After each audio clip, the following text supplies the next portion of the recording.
আমাদের ভারতের সব থেকে পিছিয়ে পড়া জাতির নাম কি?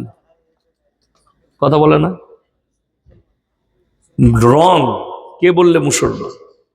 সব থেকে পিছিয়ে পড়া জাতির নাম হচ্ছে দলিত আদিবাসী ভাইরা। আলোচনা করব, আমরা সকলে আমল করব, বলুন ইনশাআল্লাহ। নাম্বার 1, ইসলামের যে বুনিয়াদ আল্লাহ রেখেছেন দুনিয়াতে, ওটা শিক্ষার দ্বারা, এডুকেশনের দ্বারা। নবী করিম সাল্লাল্লাহু আলাইহি ওয়াসাল্লাম গারে হীরার মধ্যে ছিলেন। প্রথম আয়াত আল্লাহ যেটা নবীজির কাছে পাঠিয়েছেন সেটা হচ্ছে ইকরা বিসমি রাব্বিকাল্লাযী খালাক। হে নবী, পড়ো। শিক্ষার উপরে, এডুকেশনের উপরে। যে জাতির কাছে পৃথিবীতে শিক্ষা নেই সে জাতি সব থেকে পিছিয়ে। আমাদের ভারতের সব থেকে পিছিয়ে পড়া জাতির নাম কি? কথা বলে না? রং। কে বললে? মুসলমান। সব থেকে পিছিয়ে পড়া জাতির নাম হচ্ছে দলিত আদিবাসী ভাইরা ভারতের। সেটা কোথায় বেশি আছে? কালকে আমার জলসা আছে ঝাড়গ্রাম জেলা, মেদিনীপুর। পশ্চিম মেদিনীপুর থেকে ভেঙে ঝাড়গ্রাম জেলা হয়েছে। ওই ঝাড়গ্রাম জেলায় বেশি আছে, বাঁকুড়ায় আছে, পুরুলিয়ায় আছে, এটা বাংলার মধ্যে, আর ঝাড়খণ্ড বিহারে আছে। দেখুন, শিক্ষা না থাকলে যে কেউ আপনাকে নিয়ে খেলা করতে পারে। যার কাছে এডুকেশন নাই, শিক্ষা নাই, তাকে নিয়ে খেলা করা খুব সহজ। 2 বছর আগে মেদিনীপুরের খড়গপুরে একটা যে কোনো রাজনৈতিক দলের মিটিং ছিল। জানি না, আমি যেহেতু রাজনৈতিক মঞ্চ লয় ওই জন্য নাম করব না, কিন্তু মিটিং ছিল কোনো পার্টির।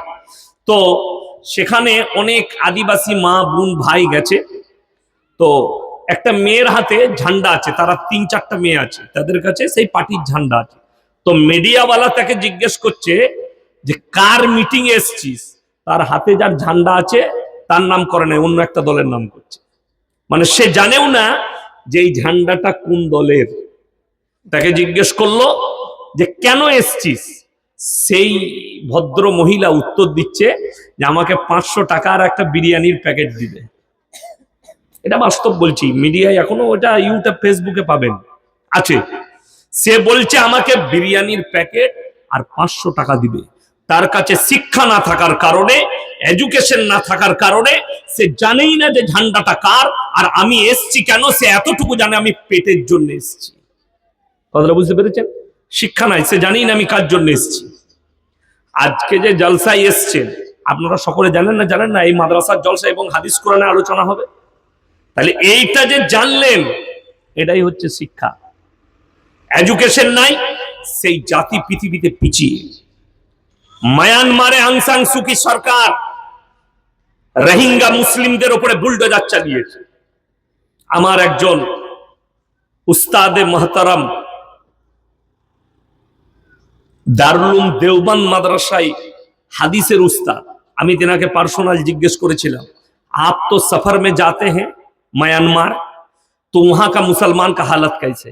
तो उन्हीं बोलने जंगली जैसा है, ना उनके पास कुरान का तालीम है, ना दीन का तालीम है, ना दुनिया का तालीम है। এটা না থাকার কারণে না তারা ইসলামের কোনো উপকার করতে পেরেছে, না তারা কোরআনের কোনো উপকার করতে পেরেছে। তাদের চোখের সামনে মসজিদ ভেঙেছে, তারা বসে হেসেছে। আমি যখন গুজরাটে পড়ি তখন একটা ভূমিকম্প হয়েছিল গুজরাটে, মারাত্মক। আমার মনে আছে দিনটা কিন্তু শুক্রবার, তারিখ আর সালটা আমার মনে নেই, ইউটিউবে সার্চ করলে পাবেন তারিখ আর সাল। গুজরাটে মারাত্মক, কচবুজ জায়গাটার নাম হচ্ছে কচবুজ, সেখানে ভূমিকম্প। আমি তখন, আমার মনে পড়ে, আমরা মাদ্রাসায় পড়ি, ক্রিকেট খেলাচ্ছি ফজরের নামাজের পরে জুম্মার দিনে। পুরো বিল্ডিংটা সাপের মতো হিলছে। আমরা মনে করছি যে সবাই মনে করছে আমাদের ব্রেন ঘুরছে, শরীর খারাপ, কিন্তু তারপরে দেখছি সব লড়ছে। গাছপালা মারাত্মক হয়েছিল, জমিনের মাটিকে উপরে তুলে দিয়েছিল কচবুজে। অনেক লোক মারা গেছে, বড় বড় বিল্ডিং মাটির নিচে চলে গেছে। তারপরে সেখানে সার্ভে হলো কাদের? মৌলবীদের। মৌলবীরা গেল এই জায়গায় কত মানুষের ক্ষতি হয়েছে দেখতে গেল। সেখানে গিয়ে খবর কি পেয়েছে জানেন?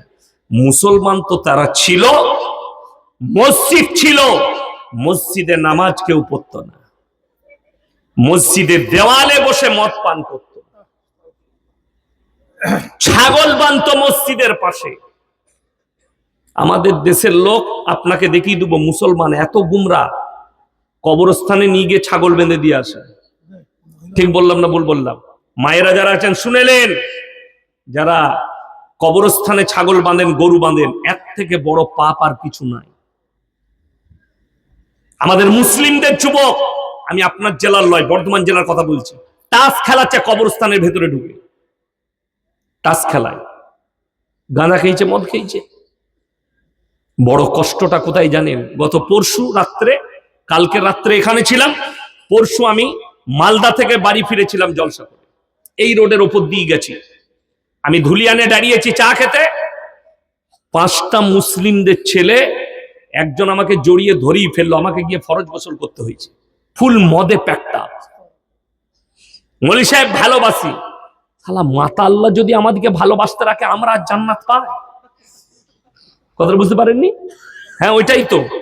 এই জলসাই যাচ্ছি, ভাগ্যিস এরা দরজাটা বন্ধ করে রেখেছিল, এইখানকার কমিটির ছেলেরা দরজাটা লাগিয়ে রেখেছিল, কেউ কি ঢুকতে দেয় নাই, নাহলে খালি দেখতে পেতেন। এমন এমন ছেলে ফটো তুলছে, কি বুঝলেন, এমন এমন ছেলে, শুয়োরের মতো চুল কেটেছে, ভালো কিন্তু আমাকে বাসে।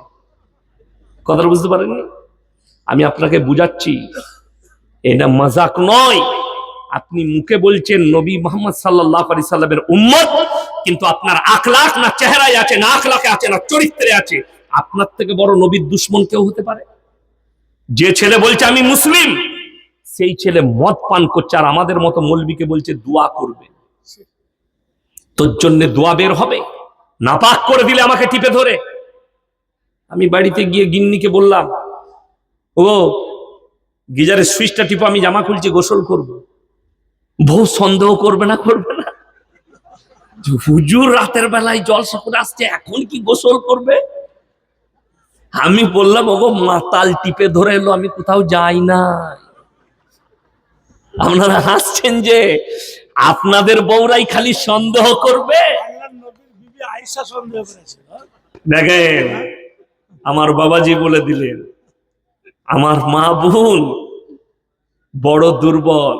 আমি বিবিকে বললাম, জড়িয়ে ধরেছে মাতাল মদখোর, জামাগুলো সার্ফ দিয়ে খুনি ভিজাও, কষ্ট লাগে।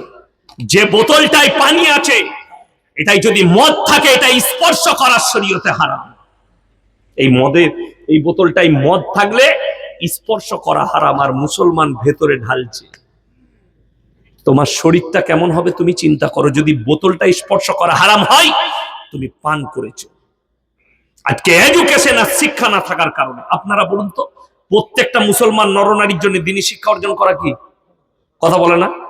ফরজ। আর আমি চ্যালেঞ্জ দিয়ে বললাম, এই থানাটা নবগ্রাম থানা তো, নলহাটি থানা, এত কাছে কাছে পাল্টে যাচ্ছে। যাই হোক, পুরো নলহাটি থানায় যতগুলো মুসলমান আছে, 100 জনের মধ্যে 80 জনের কাছে দিনী শিক্ষা নাই। ঠিক বললাম না ভুল বললাম? 80 জনের কাছে। বাবাজি বলছেন তার থেকেও বেশি। আমার ভাই, আমার বন্ধুগণ, আমার মা বোন শুনে যান, দিনী শিক্ষা অর্জন করা ফরজ। তার কারণ কেন জানেন? একটা মৌলবি, আমার আগে যে সমস্ত ভাইরা বায়ান করেছেন, কিংবা আমার পরে, কিংবা আপনারা ইউটিউব ফেসবুকে দেখছেন, আমার 1 লাখের বেশি জলসা ছুটছে। একটা জলসা বার করেন যেখানে বলেছি, এই মাদ্রাসায় ভর্তি করে খালি মৌলবি তৈরি করো, ছেলেগুলোকে হাফেজ তৈরি করো, কারি তৈরি করো না। আমি একটা জলসায় বলেছি, আপনার সন্তানের বয়স 7 বছর, আপনি দেন আমাদের মাদ্রাসায়, এই মাদ্রাসায় দিয়ে যান। তার হাফিজে কোরআন হতে 3 বছর সময় লাগবে। 7 আর 3 কত? 10 বছর। তারপরে তাকে ভালো কনভেন্টে দেন, ভালো ইংলিশ মিডিয়ামে দেন, ভালো কলেজে দেন, ভালো ইউনিভার্সিটিতে দেন, তাকে ডাক্তার করুন, মাস্টার করুন, এসআই করুন, আইপিএস করুন, আপনি ব্যারিস্টার করুন, জজ করুন, উকিল করুন, সেই ছেলে কোনোদিন ঈমান হারা হবে না।